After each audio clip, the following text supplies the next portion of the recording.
11. Listen, I talked to Fifi like the paper said when I tried to put a dog diaper on her. According to this note, you're about to have your monthly girly thing, and this says that you need to wear a pad. Hearing myself saying this was something I never would have dreamed I'd say to a dog, maybe a future daughter, but a dog? Fifi squirmed and jerked away as I tried to keep her in between my legs to get the hole on top of the diaper around her tail. Once I had that on, I had to get a leg in each hole and then Velcro it around her little waist. I'm not going to let you win. I was so determined, it brought sweat to my brow. There. I patted the Velcro in place and let go. She bounced around the camper, almost walking completely on her front paws with her hiney in the air. I simply shook my head and wondered what on earth did Camille enjoy about her job. Wait. My eyes narrowed, and I looked off into the distance as more conspiracy theories rolled around my head. I pushed myself off the floor and sat back in the kitchen chair. Pulling the notebook close to me, I started to write. What did the will say about Fifi if Tammy Jo died? I tapped the pen on the paper. What if it was Tammy Jo that was supposed to die, not Camille? And someone from the KKA came into the house and thought it was Tammy Jo in the office. I gnawed on the edge of my lip. Why was Camille in the office? What's in the office? Sitting in the camper wasn't going to get these questions answered, nor was it going to get the police station cleaned before the workday started. But, I thought, some of these questions could be answered if I could see Tammy Jo while I was there. The edges of my lip curled up. It was a brilliant idea. Tammy Jo just might have a morning visitor. I grabbed my phone and my crossbody purse. You be a good girl, I said to Fifi, using my foot to keep her from running out the door. We did a little dance around each other until I finally got out the door and locked it behind me. The early morning burnt orange sun cast a beautiful glow over the campground and a shadow over Bobby Ray, who was putting quarters in the newspaper machine in front of the recreation center up near the office. He gave a wave of the paper when he noticed it was me, and I waved back. I looked in the rearview mirror. Bobby Ray had folded the paper and stuck it under his armpit on his way back towards the bungalows. His chin was up in the air, like he too had noticed the gorgeous sunrise. I gripped the wheel and smiled. Never in a million years did I think I'd ever see Bobby Ray Bond again. I took my time driving up the one-way street when I reached downtown. The shades of dawn were like one of those sand art projects in those crazy blown glass bottles, layers upon layers of different yellows and oranges. The Cookie Crumble bakery sign flashed open. My mouth watered. I pulled the van into an empty spot. There was no better place to take donuts than a police station. It was perfect to sweeten them up and distract me if I did get a chance to sneak in to see Tammy Jo. Good morning. The woman behind the counter had a nice and warm smile on her face. Her cheeks were plump and made her eyes squint. You got here just in time. She walked down the long glass case with rows and rows of different kinds of donuts. The cinnamon and sugar donuts just came out of the oven. I can't tell you how amazing they are. Then I'll get 24 of those. I'm on my way to clean the police department, and I can't think of anything better to bring them. My eyes glanced over all the different sweet treats. You are going to be their favorite person. She plucked a white piece of parchment paper from the box with one hand and grabbed a cardboard box with the other. Do you own a cleaning business? No, I've been working for my friend, Bets Hager. I tapped the glass. Can I get a chocolate donut for me? On the house. Her nose curled up, squishing all of her freckles together. That's so nice. Thank you. I'm Mae West. I own Happy Trails Campground. I figured I'd better introduce myself. I'm Christine Watson. She looked up and over the counter, setting the box on top before she turned to pluck another piece of parchment out of the box. Brown strands of hair from her ponytail flew out in silky wisps. My sister and I own the bakery. We moved to Normal a couple of years ago and decided that Normal needed a bakery. You and your sister are smart people. I pulled out my wallet from the crossbody and walked over to the end of the counter. Christine got my donut and put it in a separate little bag. "Will that be all?" she asked, rubbing her hands down her waist apron. "Yes, thanks." I turned when I heard the bell over the door ding someone's arrival. A few hikers walked in, followed by a couple more. They were wearing hiking shorts, long socks, and hiking boots. Christine rang me up while they browsed, pointed at, and discussed which donut they wanted. "It's about time for my early morning hikers to get here. I get a couple of waves in here, and it's pretty consistent." She pulled out an iPad with a square reader attached to it. "That'll be $12. I handed her my debit card, and she swiped it. "I put a card in there because I'd like to have Bets call me. We've been trying to find someone who can clean for us every night." She handed me another card. "This is for you, in case your campground needs any donuts for the office. We'd love to work with you." "That's a really good idea. I'll give it to the manager, who's in charge of all events and social activities." I slipped my debit card and the business card into my crossbody. "Thanks again for the donut," I said, and left with my treats.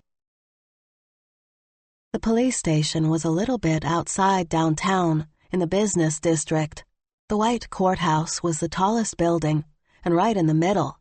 The police station was attached to the courthouse. The line of police cars told me exactly on which side it was located. I scanned the parking lot for the black cars the detectives drove. There was relief in my gut when I didn't notice any, and prayed Hank was on park duty today. He was not only a detective for the normal police station, he was the park deputy for Daniel Boone National Park. I didn't know his schedule, but if he wasn't here, then he couldn't be watching my every move. There was plenty of parking in front at this time of day. I looked over the list of cleaning supplies Bets had written for me. I needed a broom, mop, and feather duster, along with the cleaning supplies. According to her note, she really only cleans the offices. There's another service that cleans the cells, bathroom, and anything associated with inmates. I headed through the door with the donuts, having decided I'd start with those. It was as quiet as a church in the station. When you walked in, there was a window and a door. "Can I help you?" a petite older woman with soft gray hair and saggy jowls asked after she slid the window open. The nameplate on the other side of the glass had Agnes engraved across the brass plate. "Hi," I greeted who I assumed to be Agnes, and stepped closer to the window. "I'm Mae West, and I'm here to fill in for Bets Hager, ma'am." That was one thing I didn't forget after I left Kentucky 12 years ago, my manners. My mama and daddy always made sure that I used manners everywhere I went. It was something I took pride in. "Oh, dear, don't call me ma'am," she winked. "I'm Agnes." She tapped the nameplate before she slid the window shut. The door next to the window opened. "Bets called me this morning and told me you'd be here, but my noggin sometimes forgets little details." She was the cutest thing. She stood only 5 foot tall, and she wore a simple button-down dress and thick-soled white shoes. "I thought I'd bring donuts. I had to stop by the Cookie Crumble on my way here when I saw it was open. I was dying for a sweet treat this morning." I handed her the box. "My grandson loves that place." She took the box and opened it, sticking her nose down in it and lifting her chin back up with a grin on her face. "Cinnamon and sugar. My favorite." "Why don't you take one before you put them out? For your grandson." I pointed back to the van outside. "I've got to get the supplies." "Mm-hmm." She gestured with her finger for me to go on and licked her lips, not taking her eyes off the box of sweet treats. I popped open the back door of the van and read the note Bets had left. Bets wrote that Agnes had all the inside scoop on anything and everything, including what needed to be cleaned. There was already a slew of police officers gathered around the table. They didn't even bother looking my way when I walked back in. "Already a hit, and not even cleaned a thing." Agnes winked from her perch at the window. I went about the business of looking busy, but I was really looking around to see where the prisoners were kept. "What are you looking for?" Agnes had walked over to me. I can help. Bets had mentioned that she didn't think you'd been in here before, and to help if you needed it. I was wondering where the prisoners were, that's all. I smiled, trying to throw Agnes off. You mean you want to talk to Tammy Jo Bentley, because that's the only person in our cell, if you can call it a cell. There was a twinkle in her eyes. Am I that obvious? I asked. I recognized your name when Bets told me you'd be here. I file all the notes from the detective reports. She tapped her temple. Like I said, my noggin ain't that great, but if I remember correctly, you, Mae West, are the one who found Camille Braun. Unfortunately, but the problem is that I'm not even friends with Tammy Jo. I went to her house to clean for Bets like I'm doing here, and now I have to take care of her dog. I wanted to ask her some questions about Fifi's care. I mean, she's this fancy poodle. I took my phone out of my pocket and swiped to the photos. Look here. I had to take a picture. I have to put feminine pads on the dog during her menstrual cycle. Agnes had a pair of glasses dangling from a chain around her neck. She pulled them on her nose and looked at my photo. I've seen a lot in my days working here, but that's crazy. She leaned in a little closer. I just have a couple of questions. Do you think I could talk to her? I asked with dipped eyebrows. You better hurry up. Those donuts are good, but they won't hold them off forever. Her chin slid past her shoulder, and she looked at the group of men sipping their coffee and stuffing their faces with the cinnamon and sugar treats. Right on through that door. I don't need a key? I asked. Mae West, this is normal Kentucky, not Compton.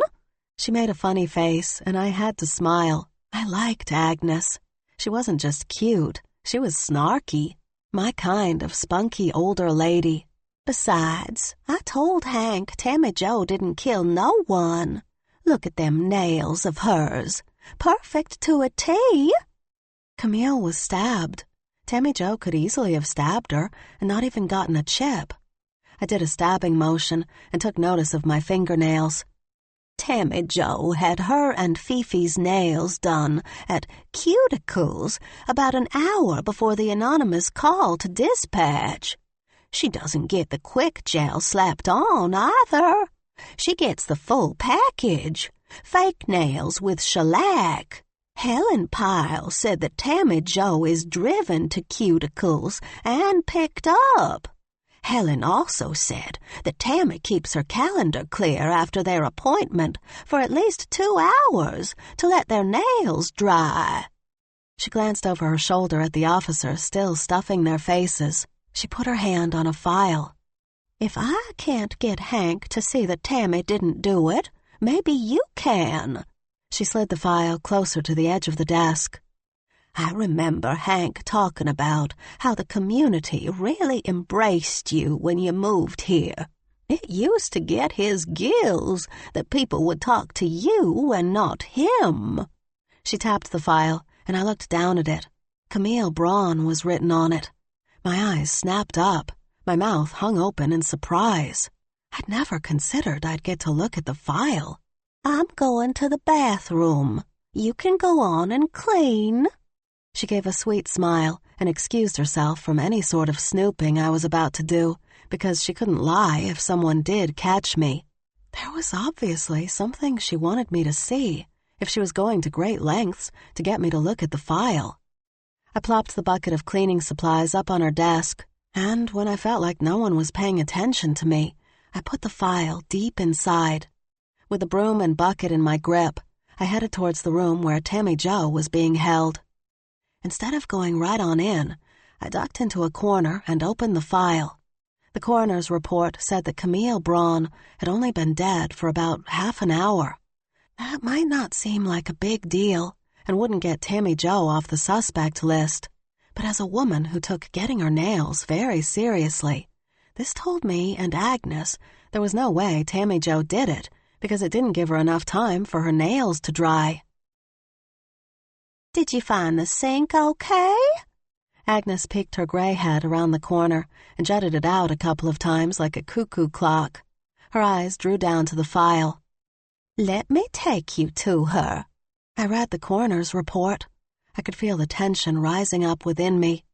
You and me, we know how important our nails are. But why didn't Tammy Jo tell him that? I asked. We passed the interrogation room on our way into the room with one cell. Tammy Jo was sitting on the bed with her legs crossed. I'll be back in a few minutes. That's all the time you have, Agnes warned. Hank will be in soon, and you've not even emptied the trash. That'll be the only thing they notice, in case you don't get to the rest. Was Agnes giving me a pass on cleaning? Mae, what are you doing here? Tammy Jo beamed at me. Is something wrong with Fifi? She lifted the back of her hand to her forehead. Don't tell me. She threw herself back on the cot. I can't take it. No, she's fine. See? I took my phone out and showed her the pictures I'd taken of Fifi. Tammy Jo pushed herself back up and walked over to the cell bars. I held the phone between the bars and let her take a look. She's so cute. She's really enjoying playing with the little kids in the campground. I couldn't help but smile at the memory. She's a dirty mess. She gave me a disapproving look. The line between her brows creased. I'm sorry. Thank you for taking care of her. She misses you. I wasn't sure if I believed it, because Fifi did look very comfortable in my camper. Tammy Jo perked up. Really? I nodded and looked at my phone. I'd already eaten up a lot of minutes talking about Fifi. I'm here filling in for Bats. I glanced back at the door to make sure we were still alone. I wanted to make sure you were okay. I'm a little sore. I'm not used to sleeping on that. I have a feather bed at home. She tried to convince me she was okay, but the dark circles under her eyes told another story. I talked to Camille the day I was at your house cleaning. She told me about the fancy pocket watch and how much it was worth. I also heard that your watch was stolen. Do you think she was killed over the watch? I asked. My lawyer told me not to talk to anyone. She nibbled on her lips like she was trying to keep something in, but it was bursting to get out. I know Ava. She did bring Fifi over, and it's no secret I helped find my ex-husband's killer. If you want to get home to your beloved Fifi, maybe I can help you get out of here quicker. I reached over and touched her fingernails.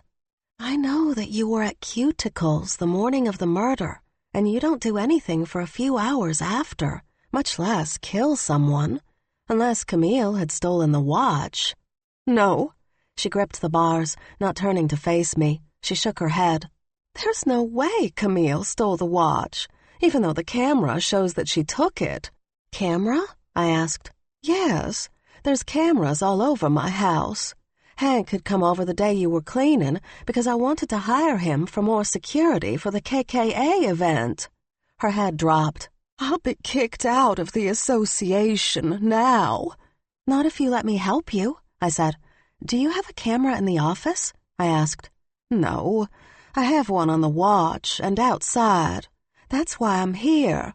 Hank looked at the footage and arrested me after my fight with Camille was caught on tape. She blinked several times.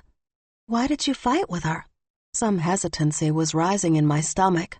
I didn't want to overstep in my questioning her, but I had to know. She took the watch out of the dome before Clark Wade, the urologist, stopped by. She knows that's a no-no. She clutched her chest. I took it from her and put it back, but not without telling her that if she touched it again, that'd be the last thing she ever touched. Back up.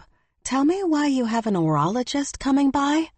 Each day, Fifi's schedule is based on the tick of the watch. The dome allows the clock hands to echo a tick loud enough for just a dog to hear. Fifi is trained to the tick.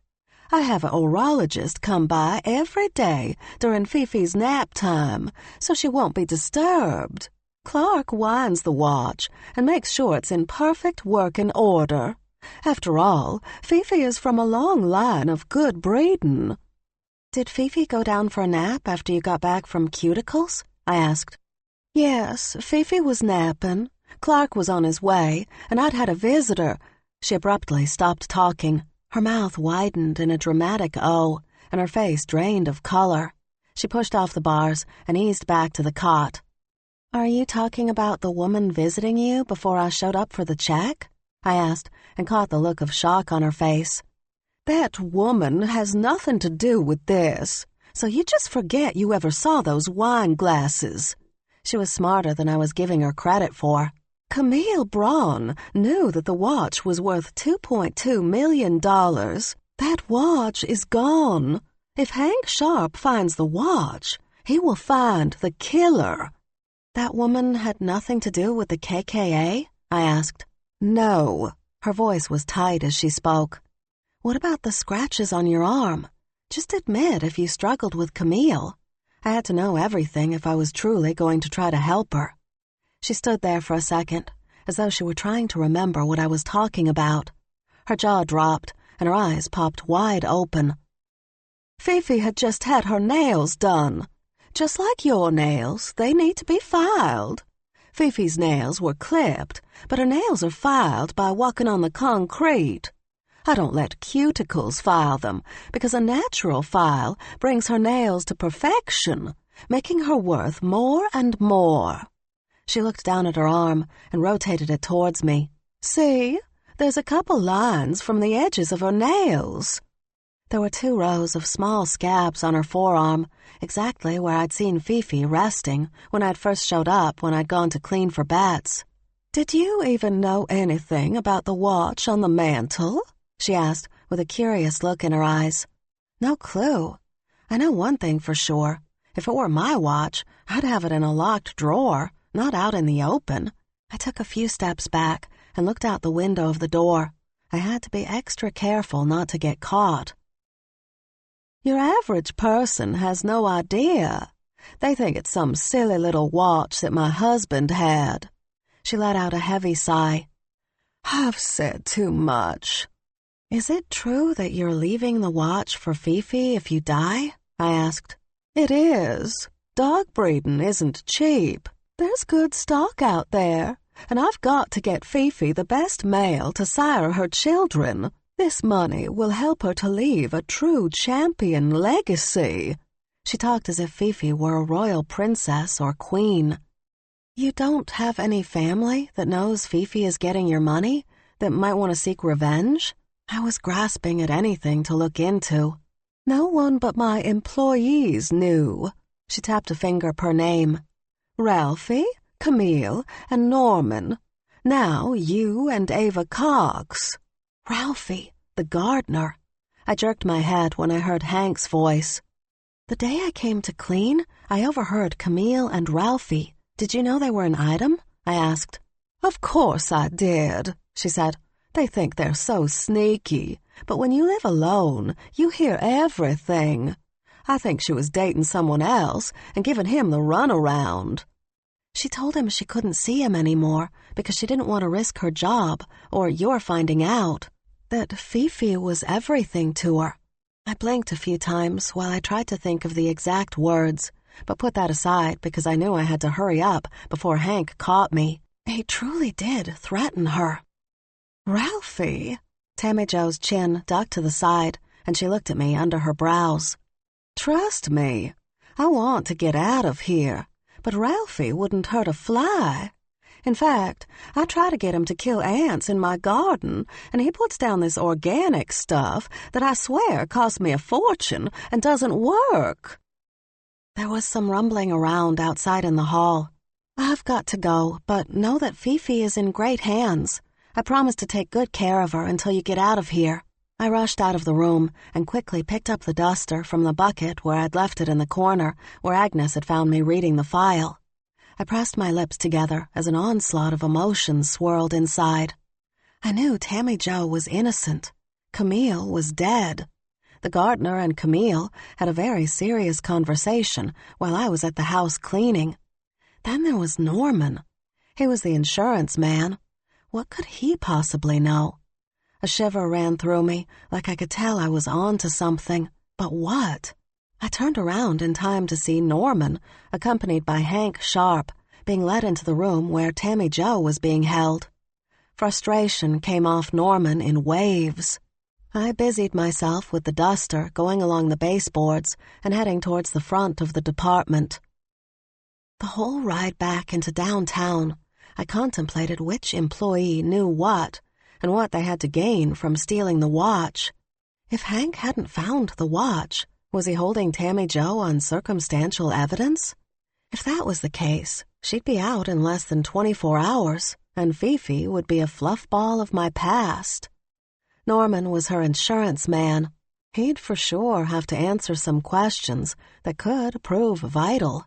That's when I decided it was time to pay him a visit, and I knew exactly where his office was, next to the laundry club.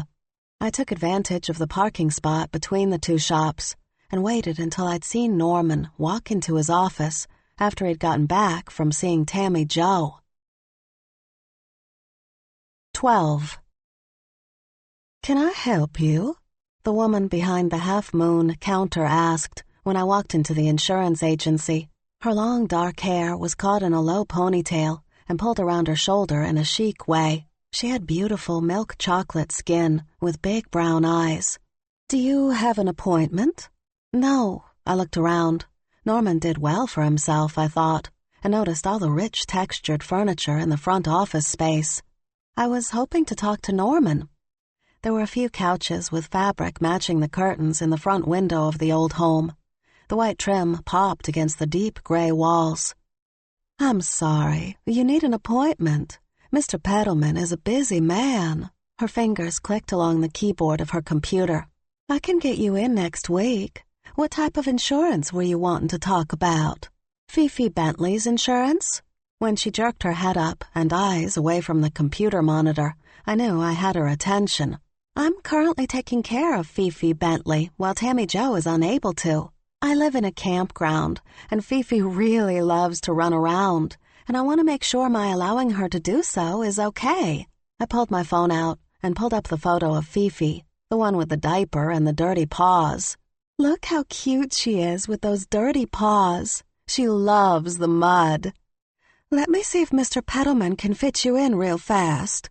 She picked up the phone, turned her head away from me, curling her palm around the receiver, and whispered. She turned around and gently placed the phone back in the holder. "Mr. Peddleman will be right out." "Thank you," I chirped, and put the phone in my back pocket. There wasn't even enough time for me to walk around and see what all the framed newspaper articles were about before Norman appeared. "Mrs. West?" Norman headed straight towards me, his eyes staring into mine, with his arm outstretched. "Is something wrong with Fifi?" "Can we talk in your office?" I asked when I felt the receptionist trying to listen. Though her head was down, her eyes were piercing from under her brows. "Absolutely." He lowered his hand towards my back and the other towards the hall he came from. He looked at the receptionist. "The first conference room on the right is open." She nodded with a smile. "Thank you, Deborah," he said, and gently touched my back. "This way." He offered a smile. "Thanks for fitting me in. Deborah said you were booked." I walked beside him down the hall and entered the room on the right. I took a seat in the first leather chair along the long conference table. Norman sat down across from me. "Can I get you something to drink?" he asked. "No, thank you. I've got to get back to the campground. Today is the summer sizzler party. You should stop by," I suggested. "Thank you, but I am swamped." He folded his hands together and set them on top of the table. "Is something wrong with Fifi?" he asked again. "Actually, no. She's having a good time, getting in a lot of playtime with dirty paws." I thought he'd love to hear that she was happy. "That's not good. She's a show dog from a line of elite breeding. She needs to be on her strict schedule. I told Tammy Jo this wasn't a good idea when she insisted you take her." There was an edge of anger in his tone. The muscles spasmed furiously in his jaw. "Do you understand what I'm saying?" "She's fine. I'm actually not here to talk about her. I'm here to ask you about the watch." I watched him ease back in the chair, unfolding his hands and placing each one on the arms of the chair. The $2.2 million watch. I'm aware of the watch you're talking about. Unfortunately, the watch has been stolen, and Detective Sharp is working on that. Unless, he sat up again, you know where it is. I have no idea. I'm trying to help Ava Cox and Tammy Jo with her case. I was lying through my teeth, though I did risk Norman going to ask her about it. Tammy Jo said that she caught Camille stealing it. Do you really think she was stealing it? I have no idea what the dog nanny was doing with it. All I know is the day you stopped by to clean, she called me and Detective Sharp to come over. She was frantic. She said to us that she'd caught Camille with the watch, and since she was hosting the KKA, she wanted extra security. So that was why she wanted security. I'm assuming you have the insurance policy for the watch? I leaned forward, propping my elbows up on the table. Yes, I hold all of Tammy Jo's policies. He nodded. What policies does she have? I asked. His eyes narrowed. I'm trying to figure out what she had in case someone is blackmailing her or had Camille working for them. See, I scooted to the edge of the chair. I went back the morning of the murder to get the money Tammy Jo owed me for cleaning. When I got there, the front door was cracked open, and I found Tammy Jo on the back porch. Okay, he hesitated. That's not unusual for her to be on the back porch. It wasn't that. It was the 2 wine glasses and plate of cheese that caught my eye. I know one of the glasses belonged to Tammy Jo because of the specific color of lipstick. I didn't go into detail how in my previous life I'd spent a lot of money on different lipsticks and knew my colors. The other wine glass had a bright orange lipstick stain. When I asked Tammy Jo about it, she was a little fidgety. I think she's hiding something, protecting someone. Really? He sat back up.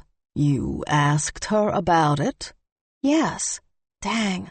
I shouldn't have said that because I didn't technically have a clearance to talk to her. I was cleaning the police station today, and I took some time to visit with her. She looks good. Lied again. She saw the photos of Fifi and she was happy to see her. Do you think someone for the KKA knew the watch was what kept Fifi on her schedule and stole it because they have a dog they want to take the top breeding spot? This was a conspiracy theory I just pulled out of my you-know-what, but it sounded pretty valid. Interesting. He stared off over my shoulder as though he were pondering my theory. You're saying they don't care about the price tag, right? I mean, it's insured, so no real loss on Tammy Jo's part. Suddenly, I felt a little over my head and wondered if I should just go back to see Hank at the department to let him know my thoughts. She'll get some of the money back, right? He nodded. Can I see the policy? I'd like to get a watch to help with Fifi. You know, off her schedule and all. Might hurt her if we wait too long. I did want to get my hands on the policy and see exactly how much it was insured for. My stomach took a quick turn, and it soured when I remembered what Camille had told me about Tammy Jo mortgaging her house so she could get Fifi cloned for the breeding DNA. It was the first time I wondered if Tammy Jo had done something with the watch. Was she seeing the writing on the wall that Fifi wasn't going to have a litter? Got desperate and did something with the watch? Did Camille know? I'm sorry. I can't let you see anything without my client's permission. He pushed himself up to stand. I'm sure if Detective Hank wants to see them, he'll get the proper paperwork from my client. He walked over to the door. It was an obvious cue that my time with him was over. Thank you for your time. I'll be sure to try to keep Fifi from the lake. She's itching to jump in. I smiled, hiding the frustration that was bubbling up inside of me. There was something Norman and Tammy Jo were hiding. When I needed some answers, I knew the gals at the laundry club would at least send me in the right direction. Since it was next door to Norman's insurance agency, it was the perfect time to stop by. I swung open the door to the laundromat and let the cool breeze of the air conditioner flood over me. I predict a big bowl of water with suds bubbling over is in your future. Queenie French sat at the card table to the right of the front door of the laundry club. Her hand was waving over the fake glass globe, making a red headband lose its grip, and her hair fell into her eyes. I heard about Fifi Bentley staying with you. She raised a brow. Gosh. I sat down in the seat next to her, letting out an exhausted sigh. I can't believe that Tammy Jo thinks I can care for that dog. Do you know that she's mortgaged her house to have the dog's DNA cloned? It was something I couldn't wrap my head around. Oh dear, Queenie pushed the headband back up in place. I'd heard she'd gone crazy since Harrison had divorced her. Divorced her? What? I'd suddenly become tongue-tied. Queenie's chin tilted down to her chest, the lines in her forehead creased, her eyes widened, and her chin tilted to the left. It appeared she was trying to figure out what I was saying. I gulped and heaved in a big breath of air. My brain needed oxygen. Was Harrison involved in this? I couldn't make a complete thought. He's dead now, Queenie shrugged. Oh my God, Queenie. I put my hand up to my chest. You nearly gave me a heart attack. I'd already figured him alive, and he was the one who stole his own watch. Stole a watch? She was all sorts of confused. Does this call for a pot of coffee? She jumped up. There wasn't a better time for a cup of coffee, even in the Indian summer heat. Queenie busied herself with the coffee pot and talked to the customers near the coffee station. I overheard her telling them to help themselves to the coffee, puzzles, books, or change the television channel. Make yourself at home, her voice echoed across the laundromat. I was trying to figure out why Tammy Jo had told me the office was that of her deceased husband. I guess he was dead, but she clearly left out the part of the divorced issue. That made my suspect list even bigger. Was he remarried? Did he have children? If so, did they think they should get the pocket watch? It was, after all, $2.2 million. And if that wasn't enough to kill for, I wasn't sure what was. There was no time to have coffee. I was already late for the summer sizzler party, and Dottie would be mad. But I knew how to soften her up. Gossip. If anyone in Normal knew anything about Tammy Jo and Harrison Bentley's divorce, it'd be her. She was like the CEO of gossip around here. Queenie, I called over to her. I've completely lost track of time. Dottie will kill me if I miss any more of the party. I waved when she shooed me out the door. 13. Happy Trails Campground had cars lined up from the entrance to the office. The sounds of a bluegrass band echoed off the mountains in the Daniel Boone National Forest. When I got closer, I pulled the Ford up to the office. There were so many people walking around the campground, I didn't want to drive the car all the way around to my camper, dodging campers. Ken and Magdalene Heidelman were standing near the storage units. I headed over there to welcome them back and make sure he'd gotten the paperwork for the new insurance policy for a pool for the campground. I knew it would cost a lot of money, but I felt like it would add a great deal of value to Happy Trails. Are you here for a while? I asked when I walked up to them. We are going to be here for a couple of weeks. Magdalene tugged at the ends of her short blonde hair. She was in her mid-60s. The other hand gripped the handle of a bucket with some cleaning supplies in it. I told Ken that he needed to get out of that office. I'm fine, but now that we're here, I'm glad she insisted. He winked and rubbed his hand down his wife's back. They were such a sweet couple. We're getting our golf cart out. She handed him a set of keys to unlock the storage unit. If you need anything, please let me know. I watched Ken lift the door. He and Magdalene worked like a well-oiled machine. He had his duties and she had hers. Before she let him start the golf cart, she used a few wipes to clean off the seat and sprayed some glass cleaner on the windshield. Did you get the pool paperwork I faxed you? I asked Ken after he pulled the cart out of the storage unit and while Magdalene busied herself with locking the unit back up. Pool?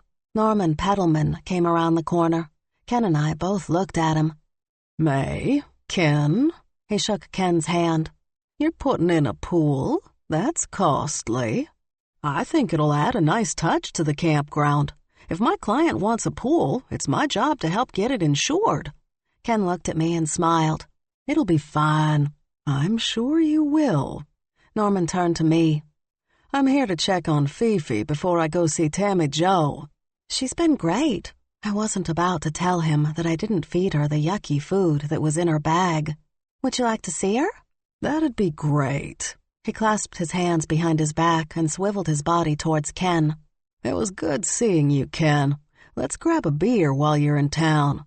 "Sounds good. I'd like to get your take on the new insurance plan for the condos they've put in place."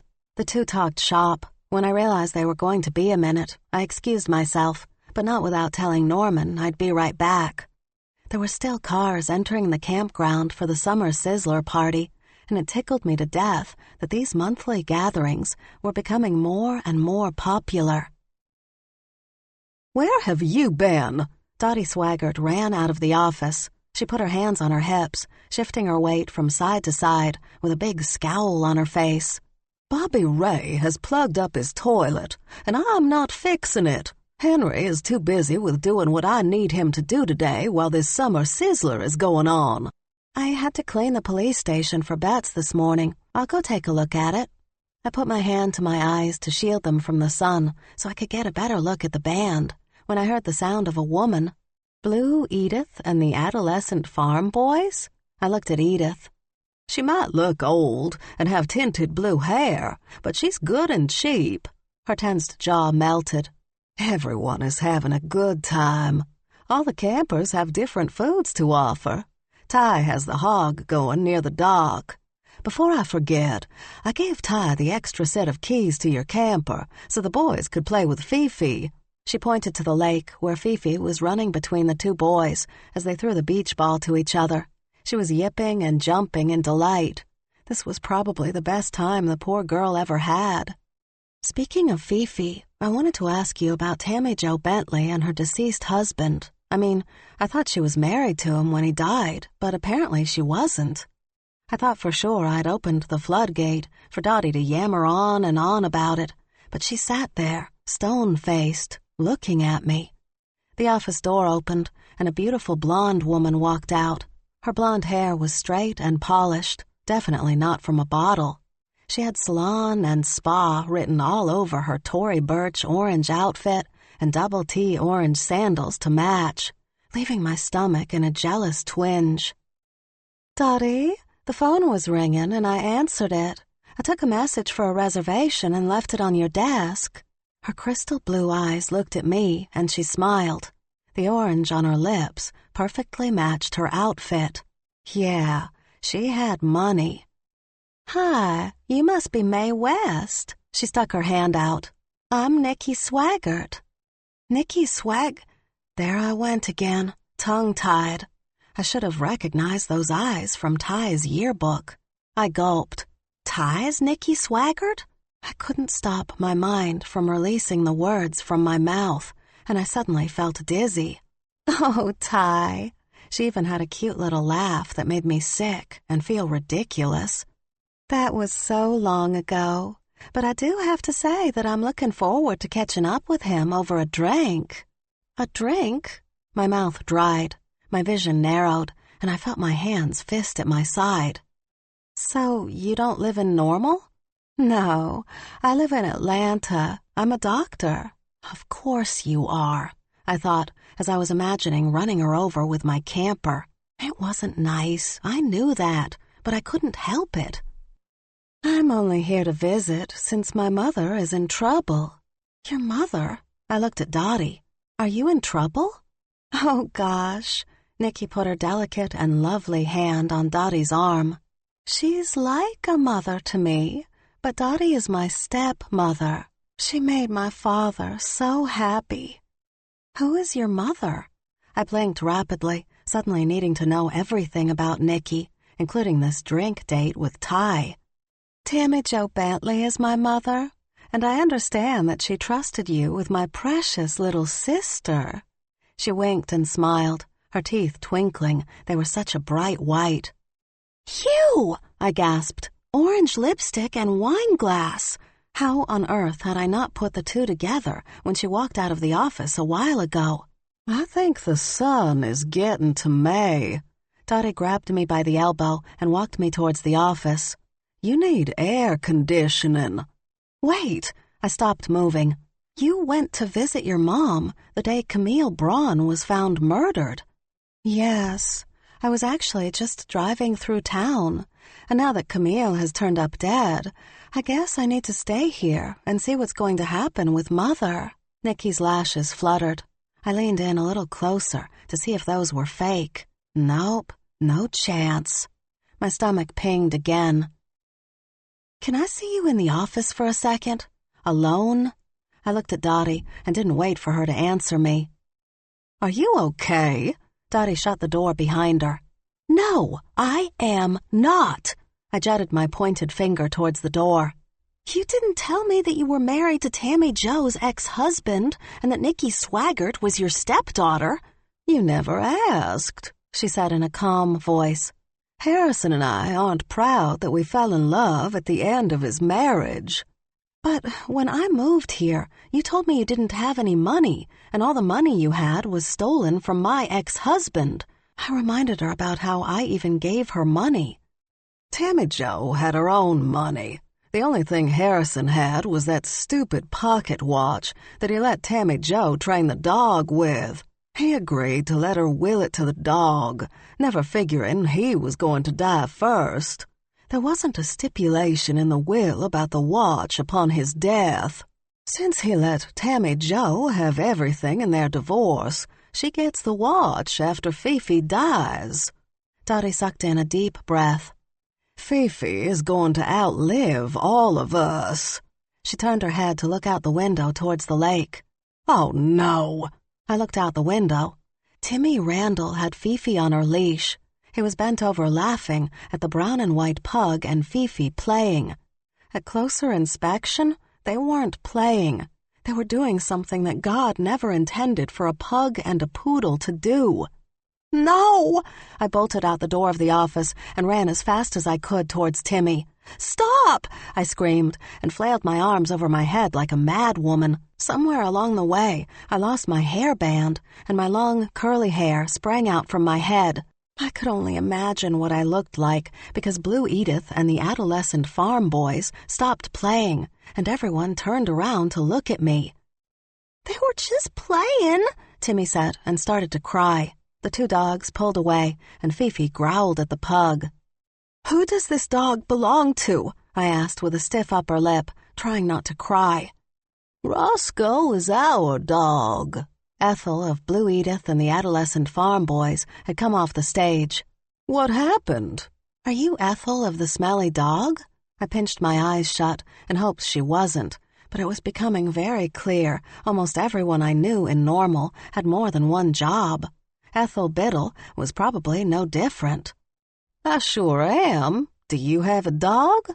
She reached down and patted Roscoe. He snorted, grunted, and then farted.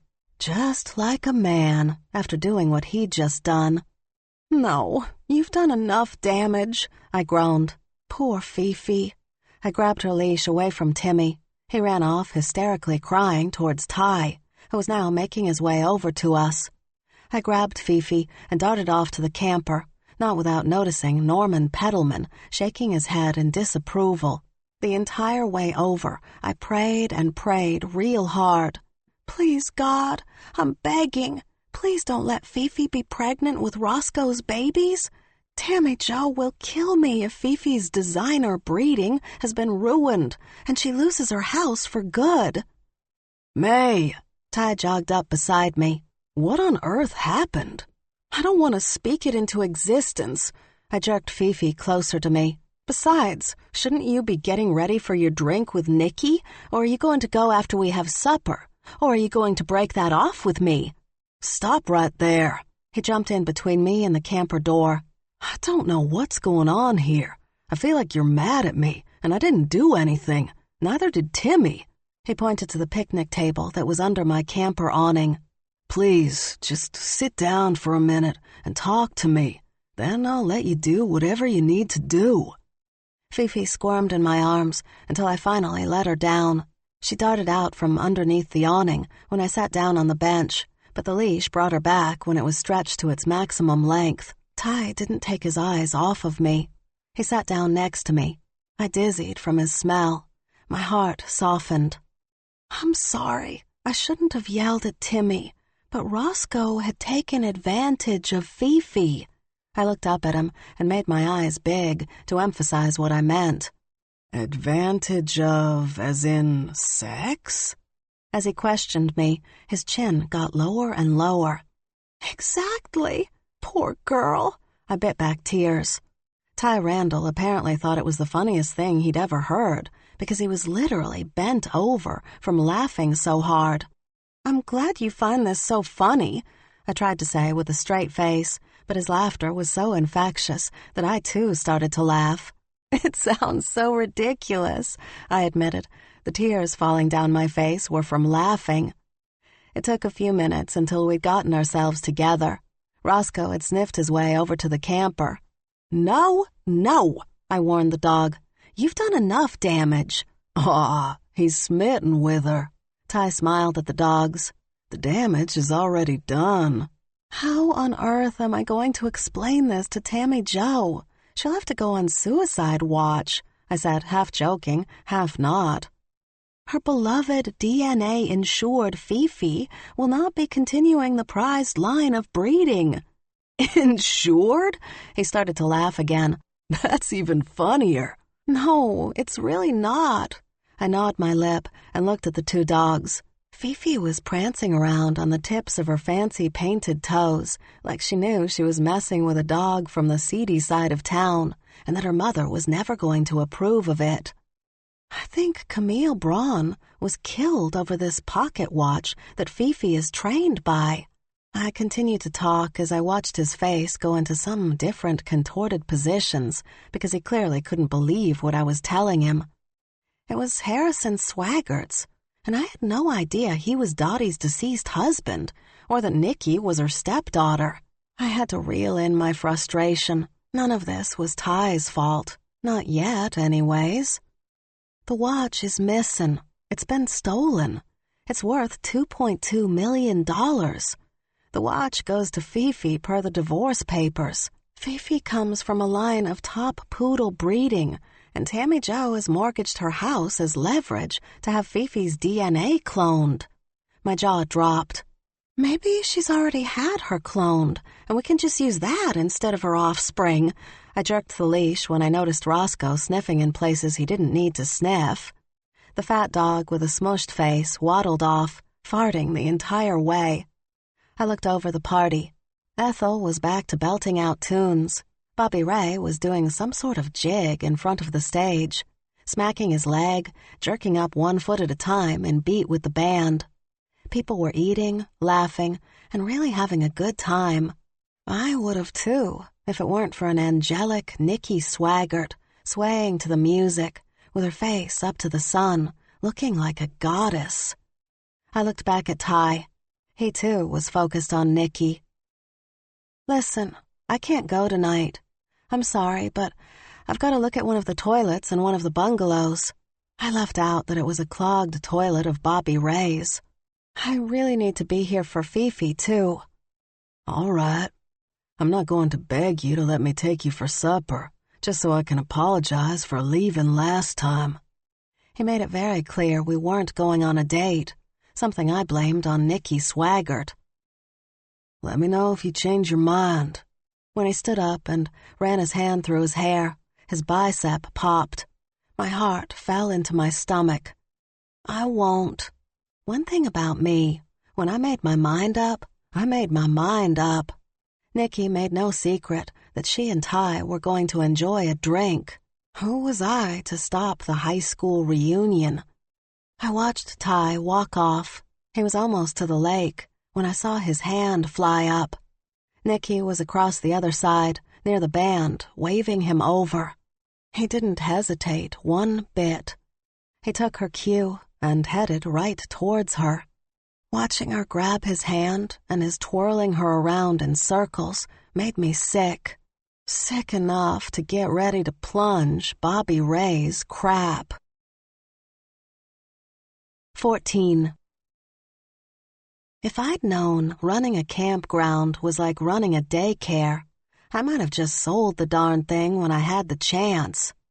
Especially now that I stared down at the great unknown in the porcelain throne in Bobby Ray's bungalow. Me and the plunger were in for the fight of our lives. I put all I had into pushing the tool up and down as the brown, murky water gurgled and splashed. A few times I gagged and had to look back at Fifi. I didn't dare leave her in the camper, or, even worse, let Timmy Randall watch her again. We all saw how that turned out. Fifi wasn't impressed. She tap-danced on the floor and decided to test the length of the leash that I tied to the bathroom door handle. If it weren't for your rebellious ways, you could still be out there enjoying the fun. I waved the plunger around, gagging at the drips coming off of it. Fifi looked back at me, and I swear she was judging me with her high-dollar eyes. She turned and started to sniff around the floor. I'm glad Ethel buzzed off the ball on your tail. I know she didn't understand me, but it made me feel better. I went back to take a few more jabs to clear the clog. I rocked back and forth on my heels as the plunger sucked and released, finding a groove.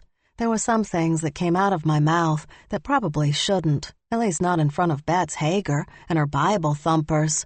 Seriously, I wonder if that buyer still wants a campground, I grunted, just as something flew out of the toilet and hit my shirt, then landed on the ground. Fifi scurried back into the bathroom and snatched up whatever it was. Gross! I yelled, and said a few more swear words. Not only had Fifi gotten dirty, she was probably knocked up by Tammy Joe's enemy's pug, and was now eating whatever it was that came out of Bobby Ray. She looked up at me. There was something dangling from her mouth. Drop it, I insisted, and snapped my finger at her. Just like that, she opened her tiny little mouth, dropping a pocket watch on the bathroom floor. I looked back and forth from the toilet to the pocket watch that looked awful similar to the one stolen from Tammy Joe's. All sorts of ews and more ews came out of me when I took a piece of toilet paper and picked up the pocket watch, dangling it in the air to get a better look. There was no way I was going to run water over it or even try to see if it worked, for fear I'd damage it even more. I quickly untied the leash from the doorknob with one hand. Bobby Ray's toilet was going to have to wait. He had a lot of explaining to do about why this pocket watch was down his toilet. I was temporarily blinded when I stepped out of the bungalow. I blinked a few times to get rid of the big black dots and tried to get some fresh air into my lungs. I caught sight of myself in the glass of the bungalow's door. While my bushy hair and the wet spot on my shirt hadn't done it, hearing Nikki Swaggart's laughter as she swung her hair back and forth in front of Hank Sharp sent me into a spiral. I bolted across the campground with my arm extended out front, the toilet paper flying around my hand, the watch dangling, Fifi's little legs trying to keep up with me, and my Medusa hair bouncing around. It was a pretty picture for sure. I'd really seen better days. Where did you get that? Bobby Ray stopped me before I even got to the boat dock. Over his shoulder, I could see Hank turn, his eyes focused on me. He said something to Nikki and started to make his way towards us. He took his phone from his pocket and made a call. Where did you get this? I shoved the watch in front of Bobby Ray's face. It was a gift. He shrugged. From who? I asked, a little more irritated. It doesn't matter. His jaw tensed, his eyes darkened. You shoved a gift down my toilet and clogged it. I've got God knows what all over my shirt, and this watch that looks eerily similar to the $2.2 million watch that was stolen from Tammy Jo Bentley's house exploded out of my bungalow's toilet. So, yes, it does matter who gave it to you. Excuse me. Hank Sharp's green eyes hardened. Bobby Ray Bonds? Who wants to know? Bobby Ray's chest fluffed out like a bandy rooster about to have a cockfight. Detective Hank Sharp. Hank grabbed Bobby by the wrist, and before he could even get out the rest of his words, he had Bobby pinned on the ground. You are under arrest for robbery. You stay right here and play nice, so I don't have to hurt you. I've already called for backup. I didn't rob no one.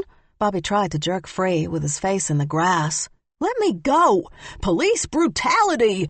Bobby's voice echoed once again, stopping Blue Ethel and the adolescent farm boy's rendition of Will Smith's Summertime, which didn't sound good anyways. Help me! Police brutality! Bobby Ray, stop it, I warned. Seriously, Hank, let him up. He's not going anywhere. Yeah, dude, I'm not going anywhere. Listen to Maybelline. Bobby finally stopped squirming. I'll answer any questions you need me to. Maybelline. Hank looked at me as if that was what was important this very minute. I glared at him. He smiled, though he still had a death grip on Bobby Ray. You swear you ain't gonna run? I've got a gun in my sock, and I'm not afraid to shoot you. No! Maybelline Grant, tell him who I am, Bobby Ray insisted. Bobby Ray is one of my foster brothers. He's the one who gave me the money to move to New York City when I turned 18. He showed up here a couple of days ago and has been living here since. Hank seemed to ease up on his grip, but not much. His eyes focused on the dangling pocket watch. His bungalow toilet was clogged. I've been in there plunging it, and this came out. I recognized it from cleaning Tammy Joe's house. I was in the process of asking him how he got it when you came over here and went all ninja on him. The sound of sirens got closer, and, in the distance, I could see plumes of gravel smoke rising in the air before I saw the black sedan barreling up the campground road with the red flashing light in the front windshield. Now the entire party crowd had gathered around us and the bungalows. Dottie shook her head in disapproval, as if she were reminding me that she told me Bobby Ray was bad news. Hank didn't let him go until Detective Elmo Burke got out of the car and had handcuffs they could slap on Bobby's wrists. Come see me in the pokey, Maybelline. You owe me. Bobby hollered the entire way to the black car before Elmo shoved him in the back seat. Yep. Dottie saddled up to me. I know, I said sarcastically. You told me. Mm-hmm. She nodded proudly as both of us watched the taillights of the car disappear. You didn't tell me that Nikki, the ex of Ty, was your stepdaughter. I couldn't help but glance over at Nikki, the good time girl. I grinned when that title popped into my head. She now had the audience of Henry and Ty. You never asked. Dottie's brows rose. You love to talk about everybody else, but I noticed that you've never told me anything about you. My temples began to throb. Roscoe was waddling back over to us. I've got to get Fifi in the house. What do you want to know, May? Dottie walked beside me. There's nothing to know. I married her father when she was out of high school and off on her own life. I only heard rumblings about her little romance with Ty, but they were kids. It was when she got back from college that she strung along both boys. Hank and Ty? I gave her a sharp look. No different than what you've been doing. Her right eyebrow rose. Touché. Well played, Dottie Swaggart. I walked up the camper steps and slammed the door behind me. I got Fifi a drink of water and filled her bowl with leftovers from the refrigerator. There was no sense in giving her the good kibble Tammy Jo insisted on. She was already wearing a scarlet letter. I quickly made a pot of coffee and took the notebook where I'd been writing down my sleuthing ideas to help Tammy Jo, when apparently it was Bobby Ray all along. There was a knock at my door. I don't have anything. I stopped talking when it was Hank Sharp standing at the door. We need to talk. He pushed his way into the camper. Well, come on in. Oh, I lifted my hands. You already came in." "Coffee, please." He sat down at the table. His eyes looked at my notebook. He groaned and shoved it off to the side. "I need you to tell me everything from the beginning about this Bobby Ray, Maybelline." His southern accent was deep. I gave him a long look. It would have been longer, but the coffee pot beeped that it was finished with the brew cycle. Right now, I needed coffee to help clear my head.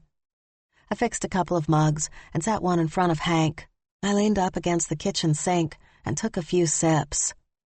He showed up here a couple of days ago. He said he'd seen the article about me in the magazine, and he walked here. He needed a place to stay. I owe him that. I let him shower, I gave him a bungalow to sleep in, and I gave him back the $3,000 he gave me when we were kids. He insisted that I didn't owe him, but he didn't try to give it back either. I took a few more sips. I have no idea how he got the watch. "He's got a record." Hank informed me about his petty theft charges. "He's on camera sitting in Tammy Jo's kitchen with Camille." Swaying a bit, I leaned back even more. Just hours later, Camille's seen taking the watch out for a second time, after the fight with Tammy Jo. He had a good case against Bobby Ray. When I searched Bobby Ray's bungalow, I found a phone. There's not much on there, but there is a Google search about the Daniels watch. I haven't questioned him yet, but it appears he's likely the killer. The Bobby Ray I knew 12 years ago was not capable of killing someone, but I don't know him as an adult. Now I wished I'd listened to Dottie. "Can I see him?" I asked in a hushed whisper. "I'll let you have a few minutes with him later after we question him. Do you have a to-go cup? I need to finish going through the bungalow and head back to the department." He'd gone back to being the somewhat reasonable man I'd seen a few times. "Sure."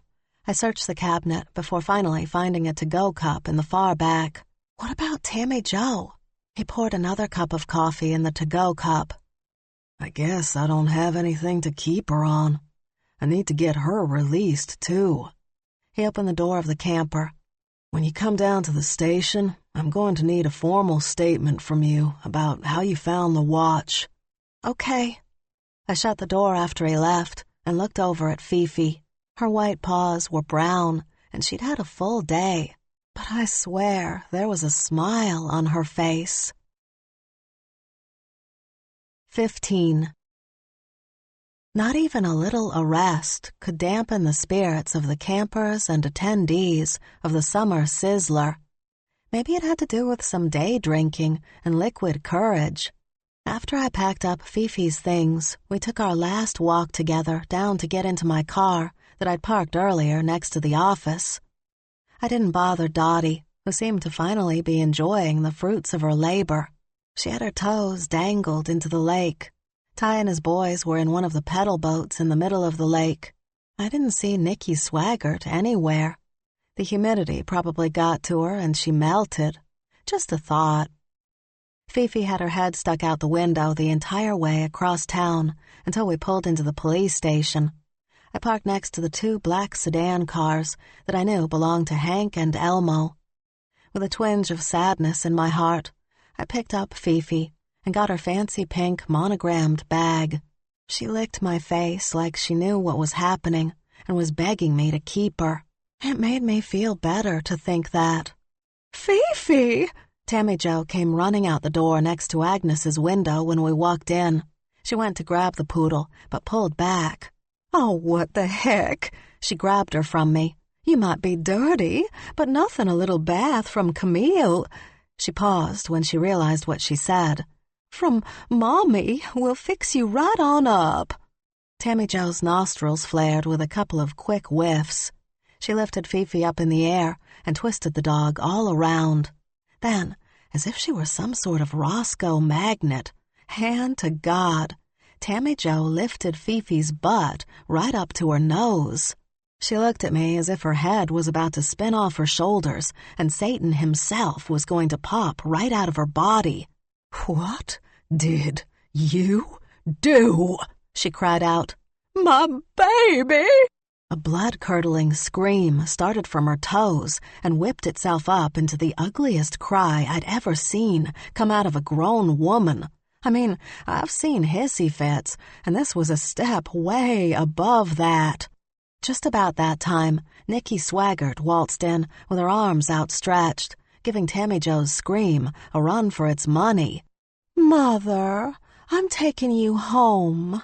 The fakest sincerity dripped right on out of her, making me sick all over again, but thankful for her interruption. Her manicured hands clasped to her chest as she fluttered her long lashes at me. She tossed her hair. She changed into a pale green suit that fit her like it was tailored. The color brought out the tan of her skin. We will get Fifi all back to normal. There was still fire in Tammy Jo's eyes. When Norman Peddleman came out of one of the offices, I knew he'd told her what happened between Roscoe and Fifi. Eventually, I knew I was going to have to come clean, but I have to say I was happy to see Nikki Swaggart whisk her mother out of there. If you think you're getting another dime from me, Tammy Jo's words spit with fire, you've got another thing coming. My ears perked up. There was something really strange going on between Tammy Jo and her daughter, as well as between Dottie and Nikki. Oh, Mama, we need to get you home to a good shower, and I'll bathe your sweet Fifi. Nikki patted her mom's arm and guided her out the door. The police station was buzzing with chatter. I told you she didn't do it. Agnes nodded with satisfaction on her face. And I'm not so certain this guy did it either. She tapped her temple with the wrinkled pad of her finger. He doesn't have the brains to pull this off. But Hank said there's some evidence on Bobby Ray's phone, and I did find the watch in his toilet. My lips pinched so they wouldn't contort at the thought of exactly how I'd gotten the watch to come out of the commode. Hank walked around the corner, coming face to face with me and Agnes. Mama, don't be gossiping about anything with her. He put his arm around Agnes. You're his mother? My jaw dropped. Yep. Can you believe it? She rolled her eyes. You better watch it. You can't tell me who I can and can't talk to around here. You're not too big for a whooping. Come on, I'll let you talk to Bobby Ray. Hank shook his head at his mom, and I followed him back to the cell. You know that I know you came here and talked to Tammy Jo. I was cleaning, I corrected him. No, you and my mom were in cahoots. He wasn't fooled. Being in cahoots is kind of fun. I nudged him with my elbow. You might want to try it sometime. Maybe I will. There was a flirtatious tone to his voice that stopped my thoughts. Was he flirting with me? He pointed to a couple of different little boxes on the wall. Those are video cameras. We keep them on all the time. Oh, I dragged it out. Then if you knew I was talking to her, why didn't you stop me? Mae West. He let out a long sigh, turned around at the threshold of the door of the holding room. Somehow you get people to tell you things. I haven't figured it out. I'm not sure how you got her to trust you so much. She let you take care of her prized dog. You're being nice to me now because you want me to talk to Bobby Ray and tell you. I wasn't stupid, and Hank Sharp was being way too nice to me this time around. He wasn't spouting about how I needed to stay out of his investigation like he'd done with Paul. Since Paul's death, I was almost embarrassed to admit that I'd been watching too many detective and mystery television shows at night. I'd like to know what the two of you talk about. There was a glint in his eyes. He opened the door. The sounds of Bobby Ray Bond whistling a happy tune sounded like a songbird chirping in the early morning dawn. Maybelline, I knew you'd come. He gripped the bars of the holding cell and stuck his chin and nose through them. If you can get him to stop that whistling, there might be a bonus tin of coffee on your camper doorstep in the morning, Hank whispered as I passed him on the way into the holding room. Can we please have a few minutes alone? I ignored Hank's request and gave him a cold, hard stare. Sure. He backed out of the room, shutting the door behind him. You've got to know, I didn't do this. There was a sharp tone in his voice. Long gone was the happy whistling. That girl gave me that watch. First things first. I was taken aback that he admitted he'd had possession of the watch. I'd hoped someone had planted it in his bungalow toilet.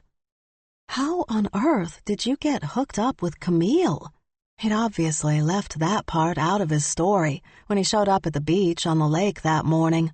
You've got to believe me when I tell you that I was just walking here, minding my own business, when she pulled her car to the side of the road. She jumped out and asked if I needed a ride. I told her where I was going, and she said that she knew the place. He gave a sturdy nod. You're telling me that Camille Braun was driving along the road and gave you a ride along with the watch? I asked. Not exactly. She said that she needed a favor. She needed me to help pull weeds in this garden because the person that did work in the garden had a hurt back. Since I was looking for work and on my way to come see you, I figured a day's work wouldn't hurt. Bobby Ray was never one to turn down work or a good day's wage, so this didn't strike me as strange. The only thing strange here was the fact it just so happened to be Camille, with the watch, and she was dead. How did you get the watch? I asked. I did pull the weeds and went into the big house to get me a drink. That watch was on the mantel, and Camille caught me looking at it. He shrugged. After that, I went back to the kitchen and finished getting my drink. She made me a sandwich. By that time, it was night, and she told me I could stay in the guest house on the property. There's a guest house? I wondered if Hank had been there.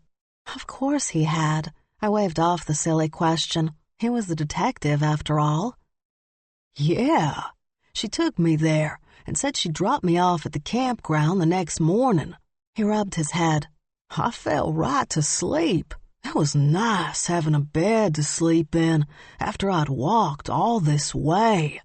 Please, Bobby Ray, just stick with the story. Then what happened? I asked, knowing I had to keep him on track. He was the type of person that made a story way longer than it needed to be.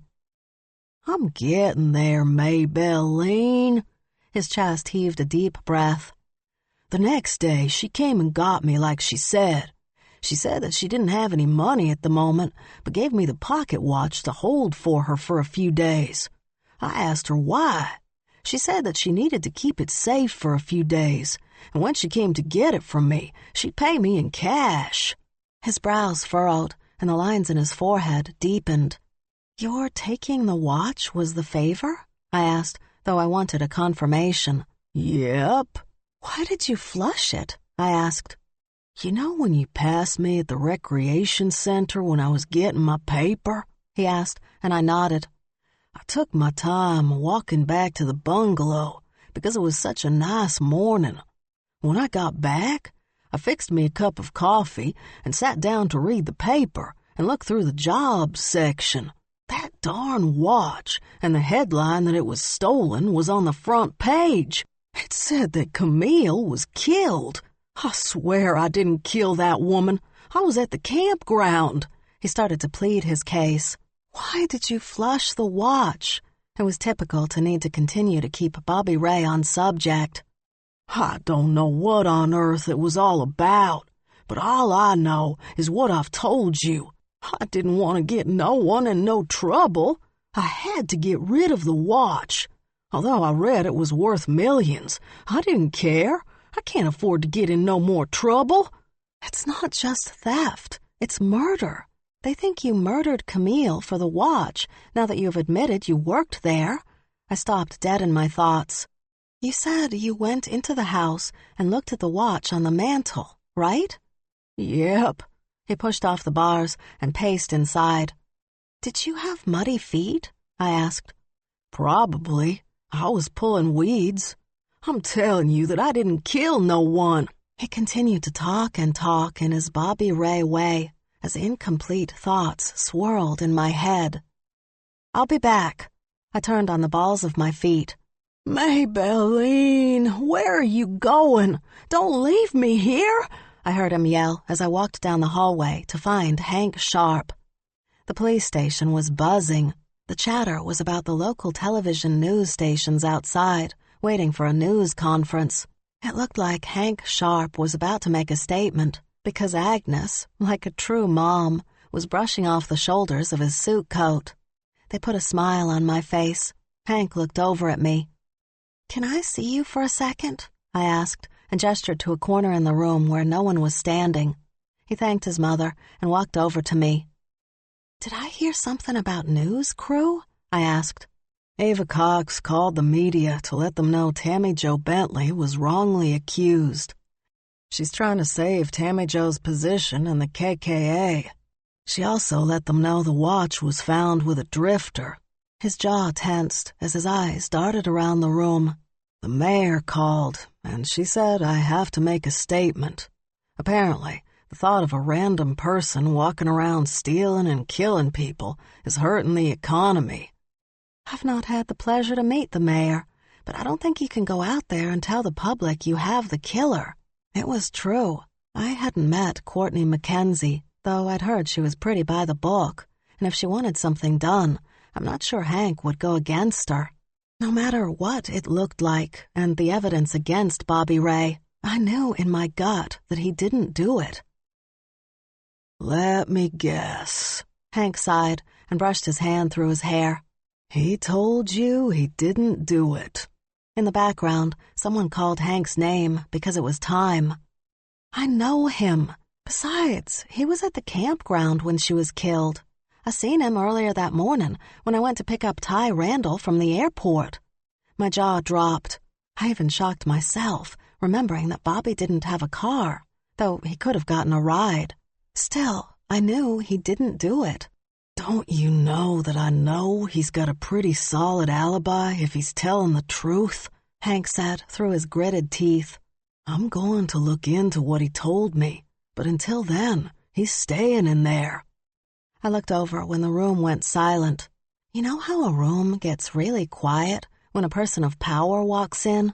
Well, that's what happened when a woman with shoulder-length auburn hair and a sprinkle of freckles dotting her nose walked in. Normally, I'd say redheads couldn't wear a red pantsuit, but this one could, and did it well. "I don't have time for this right now." Hank put both hands out to me when he noticed her. "You need to make time, or you're going to regret it." So my words sounded like a threat, and by the look on his face, I could see he took it as that. Then the words he'd told me so many times before came out in a rush. "It was a mistake to tell you anything about this case." He grabbed a folder off the desk next to us. Our little corner was no longer out of sight. His actions told me in no uncertain terms what he thought of my comment and my involvement in the investigation. A vein popped out in his temple that I'd never noticed. "You need to leave and go back to your campground. Do your job, and I'll do mine." "Detective?" Mayor Mackenzie put her hands in the front pockets of that red pantsuit. "Now." Hank gave me a final hard look before he went to join the mayor. I stayed still until the door of the department shut, leaving me and Agnes inside alone. "That woman sends chills up my spine every time I see her." Agnes's voice cracked. Someone around here likes her since they voted her in. I took a deep breath to calm my nerves. Too bad Hank won't listen to me. I'm telling you, Bobby Ray didn't kill Camille. "Honey, I don't know anything about cases, but I do know that something stinks about all of this." She wrinkled her nose. A text from Abby Fawn chirped on my phone. I'd completely forgotten about the laundry club, book club meeting. She wanted to know if I was coming. I quickly texted her back that I was on my way. 16. Agnes had showed me the back door of the police station. The last thing I needed was to walk out the front door of the police station in front of all of the cameras out there. They'd spent months following me around after what happened to me after Paul went to jail and then was murdered. The news media was so focused on Hank Sharp at the podium, they didn't even notice my little Ford drive behind them. Hank did. His eyes caught mine. He briefly stopped talking into the microphone before taking a big gulp and continuing. I hated to do it, but I did. I made a call to Ava Cox on my way over to the book club meeting. Hello, Mae. Ava greeted me with a monotone voice. The way I figure it, we are done with our little business now that my client has been taken off the suspect list. I would like to thank you on behalf... Drop it. I'm not calling about Fifi or any thank yous. I'm calling because I need you to go get my friend Bobby Ray Bond out of jail. I heard a pause, then a deep inhale on her end. Before I let her protest, because I could tell she was revving up to that, I continued, You and I both know that you owe me since I took in Fifi when I really didn't have to. My words were met with a bit of awkward silence. It seemed we were both waiting for the other to cave. How am I going to get him out when he was caught with the watch? At least she didn't say no or hang up. He has an alibi. He's a longtime friend of mine, and he's staying at Happy Trails. He doesn't have a car, and before I left the campground the morning of Camille's death, he was with Henry, my maintenance man. They've barely been apart since Bobby Ray came to town. I knew it was a long shot for her to take it, so I continued to ramble on about what Bobby had told me. I think that Camille was in some trouble. I also told her about the conversation I'd heard between Camille and the gardener. I think she and the gardener had some sort of plan to take the watch and run. When Bobby Ray seen it on the mantle, I think it gave her the idea to plant it on him and say it was stolen by this random guy she hired to do some yard work. Maybe Tammy Jo would give her some reward money or even change her will or something. Then I thought of pretty Princess Nikki. But we can't forget Nikki. I pulled up in front of the laundry club and parked. Downtown was empty. Maybe Mayor Mackenzie was right. This murder wasn't good for the community. My stomach dropped at the thought of having to start rebuilding and marketing the campground again if tourists were too scared to come. What about her? Ava didn't like me asking about her. When I went to Tammy Jo's to get my check, the front door was cracked open, and I found her on the deck with 2 wine glasses. One was hers, and one was Nikki's. I could see that distinctive orange lipstick right now. Don't try to convince me Nikki wasn't there to see her mom. Tammy Jo already told me. But why has Nikki come home all of a sudden? When she picked her mom up at the jail, I heard Tammy Jo tell Nikki that she wasn't giving Nikki a dime. Oh dear, Ava sighed. They don't have the best relationship. Nikki was at the house during the time of the murder, and we were actually going to have a new will reading later that day. That's why she is in town. Did Tammy Jo put her in the will? I asked. Not that I should tell you, but Tammy Jo left all her money to Fifi and the long line of breeding that Fifi will leave behind. She set up an entire committee of people. Ava continued to tell me how she tried to tell Tammy Jo that wasn't a normal thing to do, but my attention was focused on Ethel Biddle as she locked the door of the smelly dog. Roscoe the pug was attached to a leash that was around Ethel's wrist. Listen, Ava, I've got to go, but please get him released. I'll go pick him up and I'll pay you. I ended the call after she gave a reluctant yes. Ethel! I waved and called to her across the street as she started to walk away from the shop. She waited as I darted across the street, the median, and the other one-way street. I started to say, but stopped when Roscoe smelled my shoes and let out a few grunts. Bad memories of him rolled around in my head. There's no need to thank me. Me and the band love to do little gigs. Keeps me busy. She tugged Roscoe a little bit for him to move away from my feet, but he pushed back. His sturdy legs were in a stance, and he wasn't budging. I wasn't going to say that. I was going to ask you about Fifi. I started to talk again, but she interrupted again. I can't help that she flaunted herself in front of my Roscoe. Ethel bent down and rubbed Roscoe's back. She pulled a treat from her pocket and gave it to him. Nope, I wasn't even going to bring that up. I was going to ask you about Fifi's hair appointment.